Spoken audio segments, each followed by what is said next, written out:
Hello, Shadwell here, ready to talk about the next film in my collection, The Undertaker and His Pals from 1966. It's the fifth and final film in the Blood Feast collection, is directed by T.L.P. Swicegood, and stars Maureen Ott and James Westmoreland. This is it for the Blood Feast collection of 5 films. The Undertaker and His Pals is the final film in this collection, and I gotta say, I'm surprised that it went a lot better than I thought it would. And that is because The Undertaker and His Pals is another hit in this 5-pack, although it's the only one of the 5 films that could be categorized as a horror comedy, as it has several elements from both genres. Pieces might seem like horror comedy, but that's just schlocky exploitation, whereas The Undertaker and His Pals straight up has slapstick and even a fourth wall break, as well as Herschel Gordon Lewis caliber gore. And even though you might remember that I don't care for Herschel Gordon Lewis films, I really dig The Undertaker and His Pals. Not for the horror parts or the plot, it's all about the comedic elements for me. Example, during the first murder there is a cutaway shot to a framed photo of a sailor looking shocked.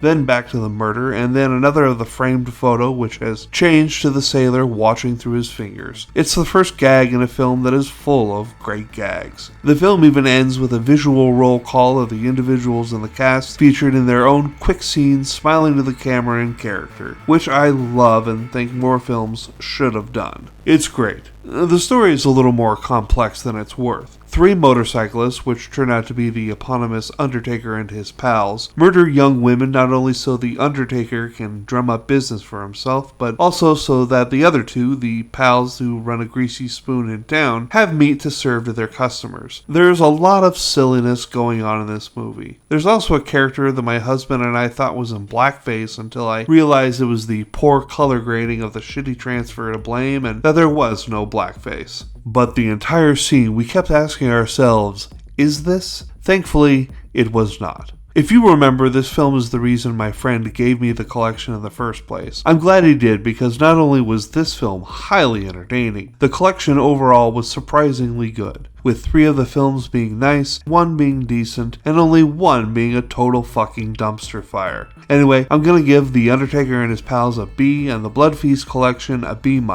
Tomorrow we get back to films that start with B with the film Blood Sisters. See y'all then.